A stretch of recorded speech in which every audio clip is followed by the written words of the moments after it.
Hi and welcome back to Let's Do Brunch. I'm here with David McMillan. You guys might know him from such restaurants as Joe Beef, Le Vin Papillon, and Liverpool House. We're here in St. Henry, and we're off to have brunch at a very vintage diner called the Green Spot on Notre Dame. David is well known for having all of his businesses here in this neighborhood, basically, and I just wanted to know why. What is it about this neighborhood, St. Henry, Little Burgundy, that you love so much?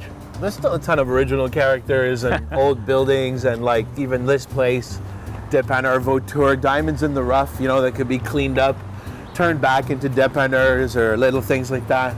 This is very old school. Yeah, man. You know, if you look at old vintage photography of like this area, this neighborhood, you'll see pictures of this dépanneur with old Molson India Pale Ale signs. Like, even look at that Coca-Cola sign. And that's older than me and you put together. You're like, for real. That's been hanging there since before I was born.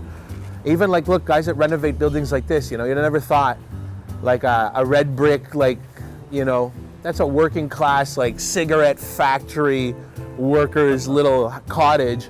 And now it's like beautifully cleaned up, modern, with this little extension. I love it. It's gorgeous. I love it down here. You know, before you guys, and there were others as well, and there was, I think, a concerted effort by the city to spruce it up. You know, it was pretty down on its heels, man. You didn't often come down to this. When I opened Joe Beef, every building across the street was boarded up with plywood. There was rampant drug use in the park behind the restaurant. But it was like the greatest thing because, you know, we'd even get chefs from New York City would come up 10 years ago to Joe Beef and they would go, I'm more scared at Joe Beef than I am anywhere in Manhattan. And I go, yeah, like, you know. But now, yeah, but now it's cool.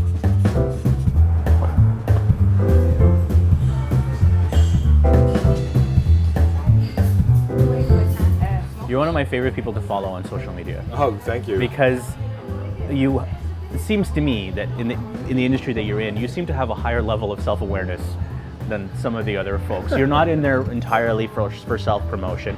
In fact, from time to time, you say things that have gotten you some flack, but the self-promotional aspect of social media is Gross. Is that how you'd call it? Do you feel uncomfortable doing it? I won't do it. I like social media, but I like to have fun with it. I think it's a fun medium. I like to post interesting pictures that interest me. I'm not only interested by food. I'm interested by nature, by art, by, you know, landscape paintings, by buildings, cool stuff. I like cool stuff, so I post that stuff. I don't follow a lot of the people that post only food. There's weird like OCD aspects to working 12 hours in the kitchen and then posting every plate you make. I've had people in the restaurant show up with mini tripods, okay, and a little flash, and they have like a camera on the table, and they press a button and it takes pictures, and then they check the picture on their iPhone. I've seen like complicated setups, but right away then I know that these are people that I don't want to ever meet, you know? I was just like, what's wrong with you? When you reach that level of stature, do you worry about things like what people say about it on social media? Somebody goes to Joe Beef and say, man, I had a really shitty meal. Yeah, for sure that. You know, a lot of people tell me that they had a great meal, you know. The majority of people tell me they had a great meal, but I know that there's a margin of error. I served 350 meals last night. I guarantee you that 30 people thought it was meh, you know, they didn't love it. But that's, you know, every dentist doesn't knock it out of the park, and, you know, like every doctor doesn't make, you know, has a 100% diagnostic rating. You know, I'm sure that you've dropped the ball on a few, like, I phoned in a few columns. You see what I'm saying?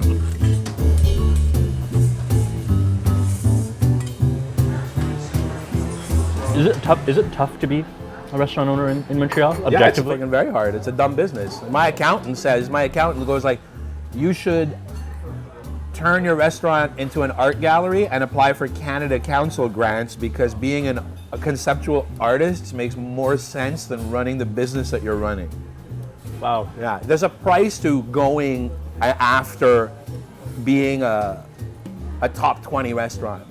You know, there's a price to that. You have to, the garden costs money, irrigation costs money, the trout pond costs money.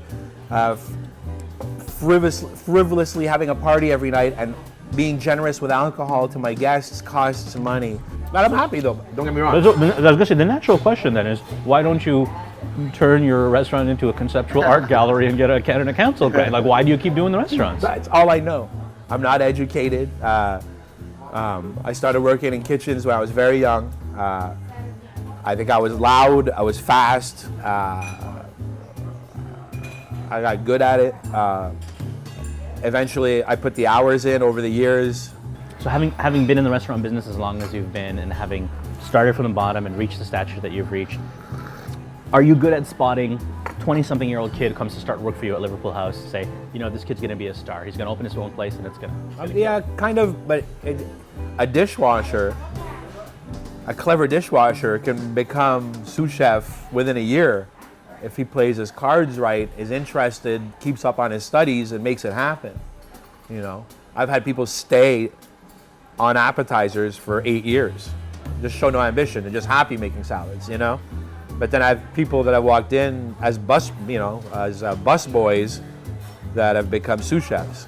The system works that way, where once you figure out how the restaurant works and you play your cards right, and you do your studies and you do your reading and you practice your skills, you will become whatever you want to become within the restaurant. You can build your dream job inside of my company. I don't do that for you. It's not like corporate structure, you know. One thing that I like about when you're on social media, or when I've seen you and Fred in interviews, is you really don't seem to have much of an interest in the cult of personality that seems to follow some of the higher end restaurants in North America or the world. You guys seem to just want your work to do the talking. Is that an accurate assessment? I think to be self-effacing is the right way to be. I'm not comfortable by braggadocio. Listen, we have a job. We're family people. Go to the job. We're not curing cancer. We're not, sometimes chefs are get a little bit precious and a little bit holier than thou. But at the end of the day, what are you doing? You're opening bottles of wine that somebody else made, and you're clever with salmon. It's like you're not doing anything. Really. And in the last few years, and I know you won't say so, but I think the rise of the Joe Beefs of the world and the Liverpool Houses of the world contributed to this, but Montreal had been on fire in terms of the restaurant. No, it's people discovering Montreal. It's not even about the chef. This is the best dining city in North America because of the people that live here. I practice my sport on the best playing field in North America. My clients eat liver, kidneys, rabbit, duck, quails, any way that I decide to make them. I cook whatever I want, and I have a very receptive audience to fennel, cardoons, celery root in any way that we sell it all and have an amazing, open-minded clientele. We have the best wine drinkers and per capita in North America, absolutely. We serve 95% weird, three-legged goat natural wines. I love my clientele. I can't give away Cabernet Sauvignon from California for free to my guests. They're not interested. They're super, super advanced diners. That's why Pied de Cochon exists. That's why L'Express is a diamond in North America. That's why Le Méac is packed, and everybody's eating blood pudding. New York's not like that. New York's shiny, fancy, rich designer restaurants, but everybody's eating steak, scallops, white fish, beef.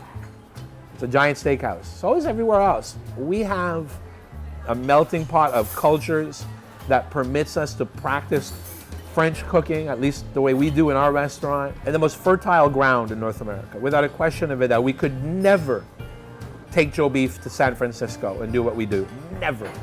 Never in Chicago, never in New York City, never in Miami. I serve horse, but the tongue, not everything. And people, little girls and men and people of all ages and different cultures from Montreal, Montrealers eat it, and they don't go like, oh my God, this is horse, oh my God, and taking pictures. You know, they're not. They're just like, oh, horse. It's delicious, thank you. It's the best. Like, you know, this is the best. You're the best people.